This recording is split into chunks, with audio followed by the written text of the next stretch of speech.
Les doy la bienvenida a este día de hoy para un nuevo tema que se titula El santuario versus pecado. Bien, solo quiero hacer algún recordatorio de lo que estudiamos ayer para que podamos repasar esto. Es importantísima cada fiesta de la que estudiamos. Si Cristo hubiera muerto, pero no se hubiera cumplido la fiesta de las primicias, o sea, si Él no hubiera resucitado, el apóstol dice, vana es entonces nuestra predicación, vana es también nuestra fe. ¿Ven la importancia de que las 7 fiestas se cumplan? Si una sola se interrumpen, el plan se interrumpe. ¿De qué nos serviría que Cristo haya resucitado, vaya al cielo, haya enviado el Espíritu Santo y no viene por nosotros? ¿Serviría de algo quedarse en este mundo que ya se va a destruir, que nosotros lo estamos destruyendo sin necesidad de que los ángeles malos intervengan? Tenemos tanto arsenal de bombas atómicas que nos podemos destruir en unos instantes.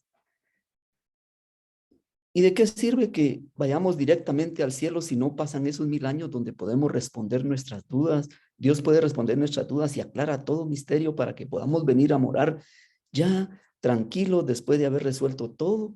Así es de que gracias a Dios por esos 1000 años que habrán en donde podemos resolver cualquier duda. Ahora vayamos a este tema porque todos los temas están realmente conectados. Vamos a partir de lo conocido para entenderlo. Todo lo que se hizo durante mucho tiempo, desde el primer sacrificio de Adán, todo fue un ministerio de muerte. Ustedes pueden ver a Abraham, pueden ver el santuario, hasta que Jesús vino. Todo estaba encerrado en la muerte. 4000 años de muerte. Solo se pueden imaginar ustedes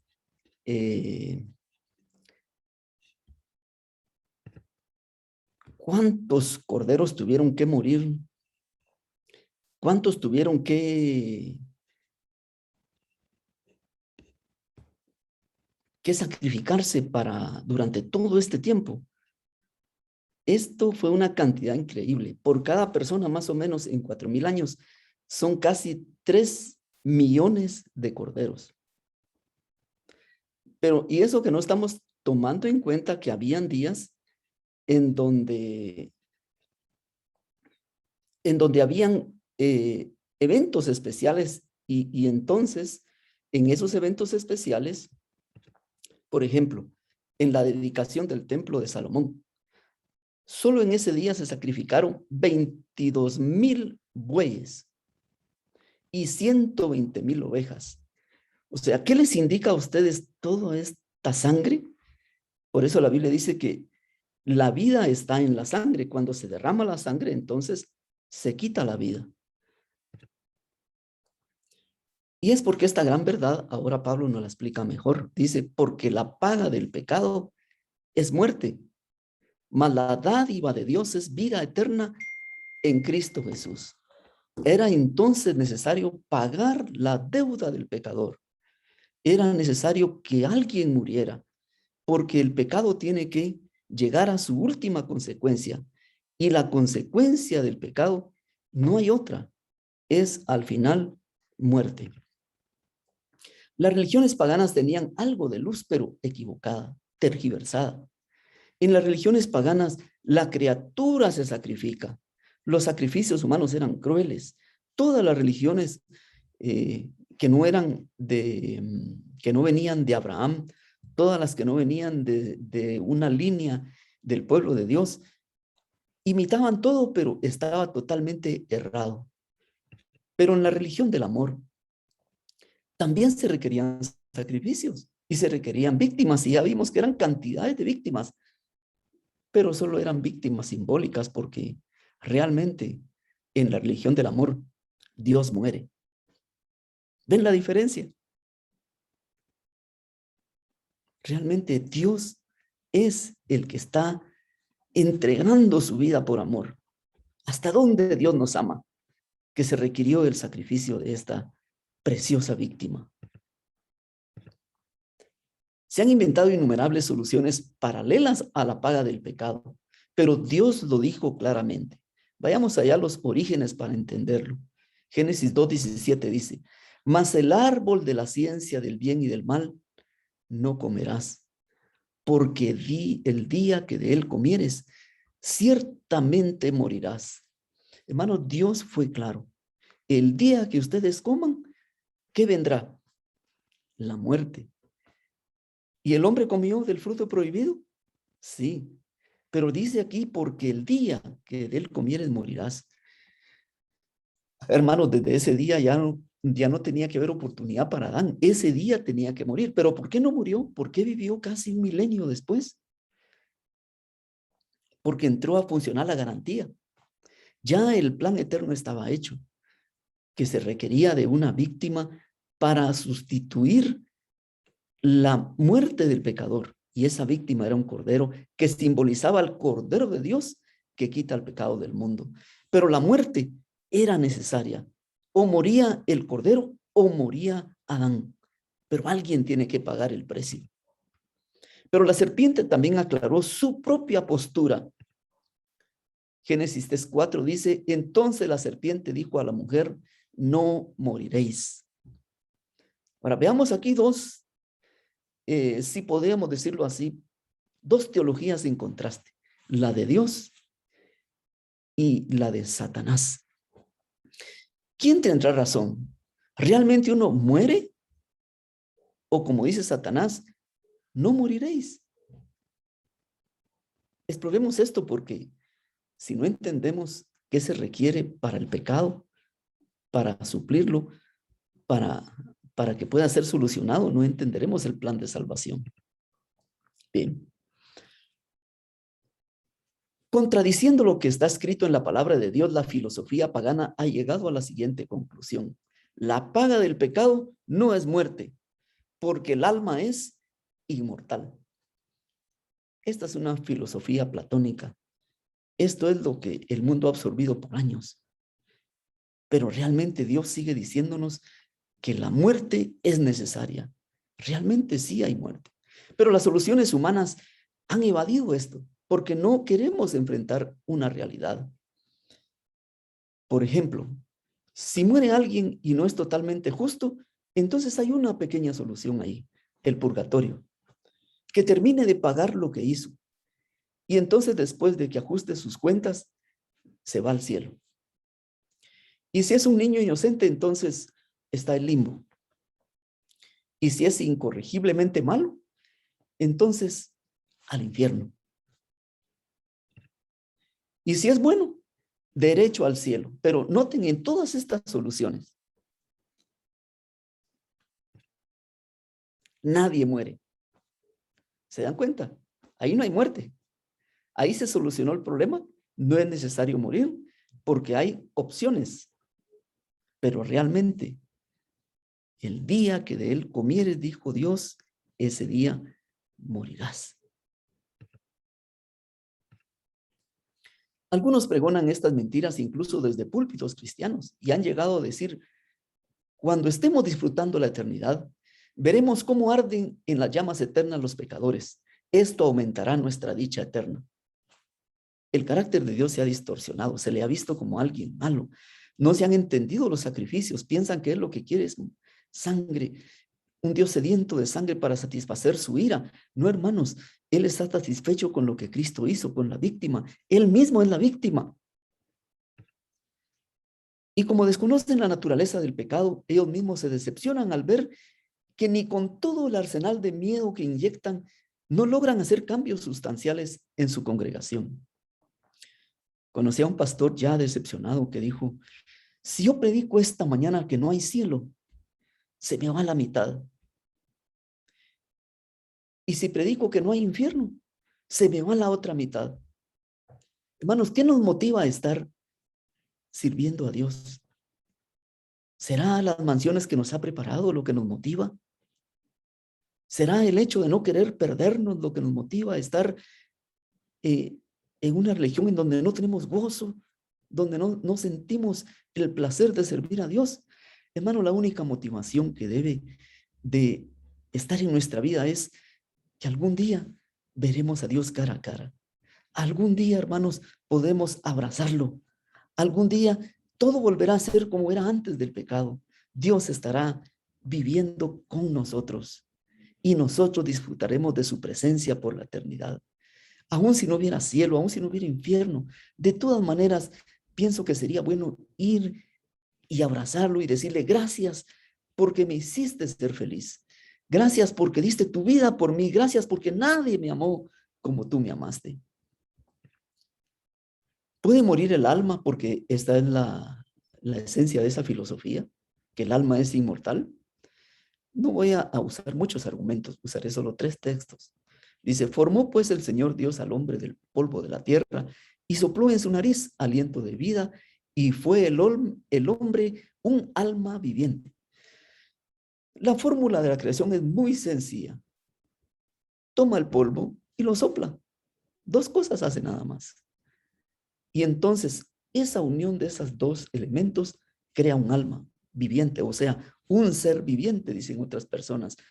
Entonces, ¿qué se requiere para que haya muerte? Simplemente el proceso inverso. El polvo vuelve a la tierra como era y el espíritu vuelve a Dios que lo dio. Y el alma entonces, no existe alma, porque nosotros somos el alma mientras estamos vivos. Si morimos, no hay alma. Entonces, prácticamente el alma sí muere. Pero dice ese otro texto, he aquí que todas las almas son mías, como el alma del Padre, así el alma del Hijo es mía. El alma que pecare, esa morirá. Aquí se traduce esta palabra alma, pero realmente son personas. Todas las personas son mías. La persona que pecare, esa morirá. Si realmente existiera un alma desencarnada, no podría pecar, porque para pecar se necesita un cuerpo y se necesita una mente. Se necesita un espíritu, o sea, somos integrales y no puede simplemente un alma desencarnada cometer un pecado. La persona que pecare, la persona viva, si comete un pecado, dice, si peca, morirá. Y por último, dice, no temáis a los que matan el cuerpo. ¿Quiénes pueden matar el cuerpo? Hermanos, los hombres pueden matar el cuerpo. Satanás puede hacer lo mismo también. Mas el alma no pueden matar. O sea, la vida que Dios nos dio, no la pueden matar. Temed más bien a aquel que puede destruir el alma y el cuerpo en el infierno. O sea, ¿quién es el único que puede destruir totalmente la vida? ¿Quién puede destruir el alma en el infierno? ¿Quién es el único que puede hacer esto? Solamente el dador de la vida. Él es el único que puede dar vida y el único que la puede quitar. A él debemos temer, porque él sí tiene la capacidad de que nosotros dejemos de existir algún día para siempre. Hebreos 11:13 dice, todos ellos vivieron por la fe. Está refiriéndose aquí a la lista de las personas que realmente hicieron cosas maravillosas a través de la fe.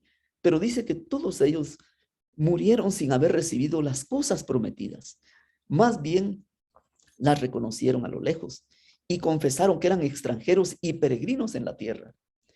Y todos estos, aunque alcanzaron buen testimonio mediante la fe, no recibieron lo prometido. ¿Qué les prometió Dios? ¿Qué es lo que ha prometido? Vida eterna en Cristo Jesús. Ellos no lo recibieron. Por supuesto, hay algunas excepciones en la Biblia. Son contadas excepciones de personas que están en el cielo. Y la Biblia relata quiénes son. Dicen que fue fue Enoc, Moisés y Elías. Y un grupo que llevó Jesús cuando resucitó como trofeos de la redención. Únicamente. Todos los demás están muertos, porque la Biblia dice que solo ellos están allá. Y aunque tuvieron un buen testimonio, aunque fueron personas de fe, no lo recibieron. ¿Por qué razón? Dice el versículo 40, proveyendo Dios alguna cosa mejor para nosotros, para que no fuesen ellos perfeccionados aparte de nosotros. Así de que todos están esperando, porque juntos, cuando Jesús nos llame a la vida, entonces iremos con él. Ahora, si realmente no morimos, ¿Por qué lloramos la muerte? Si no morimos, deberíamos estar felices que pasamos a una mejor vida. Entonces, en lugar de llorar, deberíamos de estar celebrando. Pero nadie celebra la muerte, porque dentro de sí sabemos e intuimos que realmente la muerte es muerte. Y si realmente no morimos, ¿para qué necesitamos esperanza? O sea, no habría necesidad de esperar algo más porque no tiene sentido. Y si realmente no morimos, ¿qué sentido tiene que Jesús venga por segunda vez si ya estamos en el cielo? Entonces la segunda venida de Jesús no tendría razón. Entonces el plan de Dios en las fiestas no se cumpliría. Y si falta una pieza de ese rompecabezas, si falta una pieza de ese plan, entonces el plan no funciona. Por eso es necesario que Cristo venga, porque cuando Cristo, vuestra vida, entonces hermanos, ahora veremos que nuestra vida realmente no está en nosotros. La vida vendrá. Y cuando esta vida, nuestra vida, que es Cristo, se manifieste, entonces vosotros también seréis manifestados con Él en gloria. ¿Les gustaría a ustedes vivir eternamente? Pero es necesario que Cristo venga. ¿Por qué? Porque Él con voz potente, con voz de arcángel, con trompeta de Dios nos llamará a la vida. ¿Y qué sucederá en ese momento? Cuando otra vez se manifieste el soplo, la palabra de Dios, el soplo de vida con el polvo, se unan de nuevo. Entonces volveremos a vivir. Pero si Dios no habla, si no nos llama a la vida, si el Espíritu no sopla ese aliento de vida en nuestros cuerpos, estaremos para siempre muertos. Por eso Cristo es nuestra vida. La doctrina de la inmortalidad del alma echa por tierra la necesidad del sacrificio en el santuario. Por eso puse el santuario versus pecado. ¿Por qué? Porque ¿para qué necesito que alguien muera en mi lugar si yo soy inmortal? Y si no existe la muerte, lo que sucede en el santuario es una gran mentira.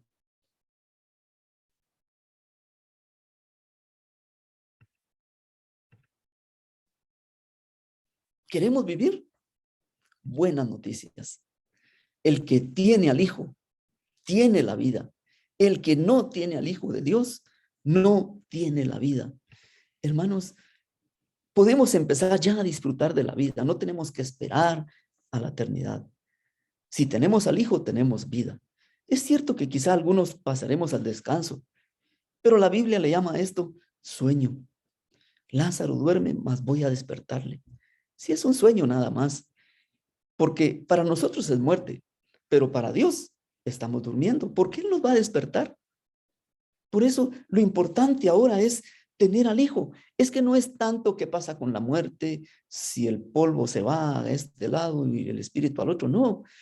Lo importante que debemos de aprender en esta doctrina es que tener al Hijo es realmente tener la vida y calidad de vida.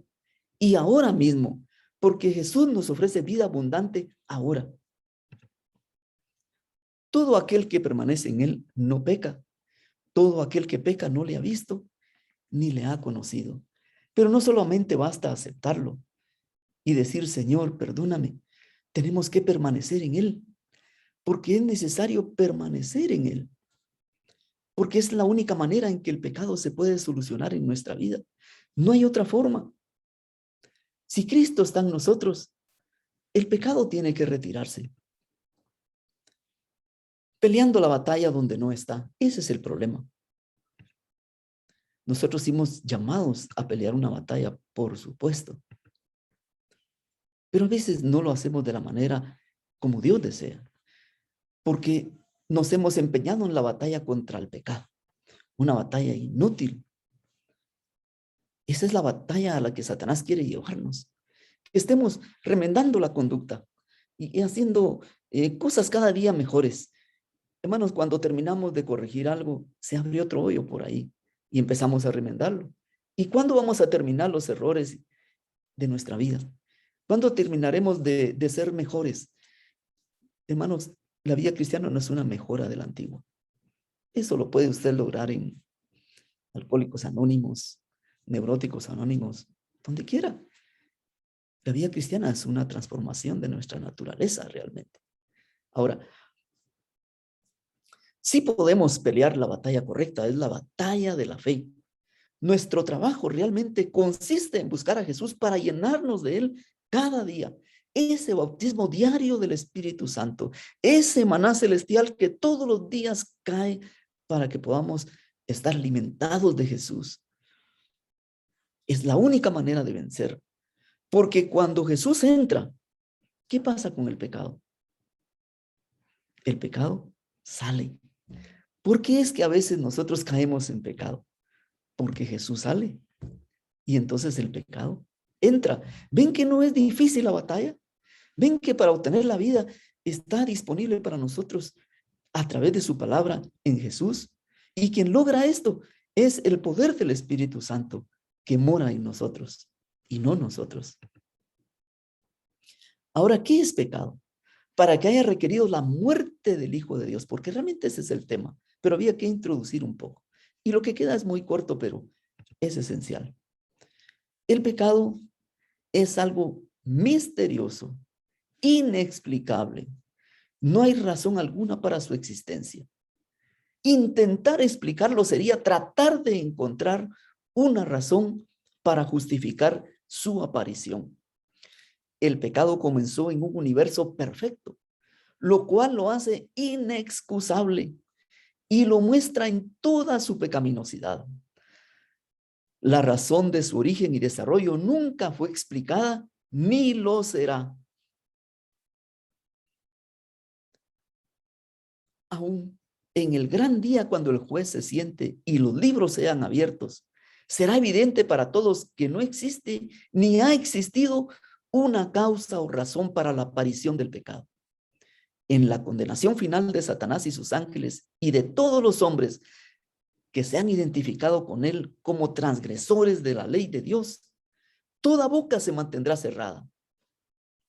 Cuando se le pregunte a las huestes de la rebelión, desde el primer gran rebelde hasta el último transgresor, ¿por qué han quebrantado la ley de Dios? Se mantendrán silenciosos. No existirá respuesta para dar, ni excusa para ofrecer que tenga algún valor o evidencia.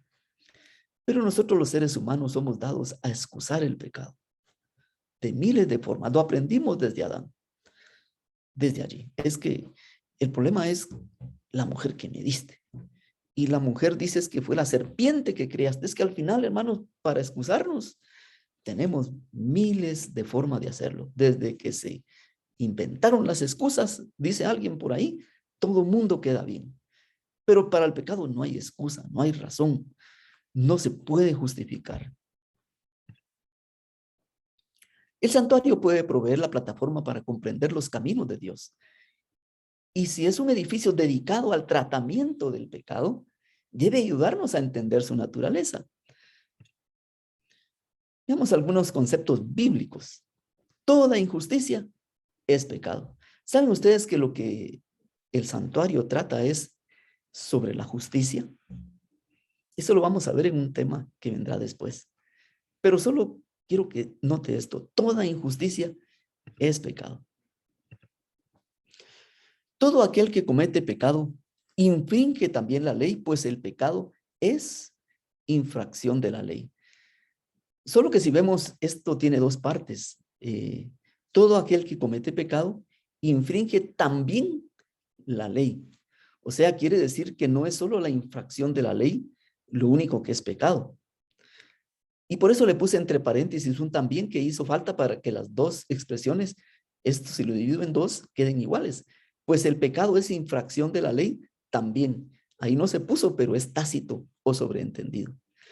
O sea, pues de que en el lugar santísimo podemos ver que está el arca del pacto y donde está la ley.